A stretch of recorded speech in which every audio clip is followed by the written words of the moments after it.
Hi friends, ഒരുപാട് സന്തോഷത്തോടെ എന്നാൽ കുറച്ച് ടെൻഷനോട് കൂടി ചെയ്യുന്ന ഒരു ഓർഡറാണ് കേട്ടോ ഇത്. ഓർഡർ ചെയ്തത് യൂട്യൂബറായ ജോസ്മിയാണ്. അവർക്കൊരു ഡാൻസ് പ്രോഗ്രാമിന് വേണ്ടിയിട്ടുള്ള ഡ്രസ്സായിരുന്നു. റാണി പിങ്കിൽ വൈറ്റ് ലേസ് കൊടുത്തിട്ടാണ് ചെയ്തത്. 6 പേർക്കുള്ള ഡ്രസ്സാണ് കേട്ടോ. മെഷർമെൻറ്റ്സും കാര്യങ്ങളെല്ലാം അവർ അയച്ചു തന്നിട്ടുണ്ടായിരുന്നു.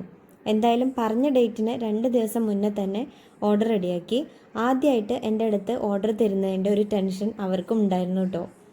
ഡാൻസിനുള്ളതാണ്, 6 പാനലായിട്ട് ചെയ്താൽ മതി, പക്ഷേ അത്യാവശ്യം ഫ്ലെയറും കിട്ടണം, ഫുൾ സ്ലീവ് വേണം എന്നൊക്കെ പറഞ്ഞിട്ടുണ്ടായിരുന്നു. എന്തായാലും ഈ വീഡിയോ പോസ്റ്റ് ചെയ്യുന്ന സമയത്ത് ഓർഡർ അവരുടെ കയ്യിൽ കിട്ടിയിട്ടുണ്ടായിരുന്നു. ജോസ്മി സാറ്റിസ്ഫൈഡ് ആണെന്ന് കേട്ടപ്പോൾ ഒരുപാട് സന്തോഷമായി. ഇതുപോലുള്ള കസ്റ്റമൈസ്ഡ് ഓർഡേഴ്സിന് വേണ്ടിയിട്ട് ഡയറക്റ്റ് മെസ്സേജ് ചെയ്താൽ മതി.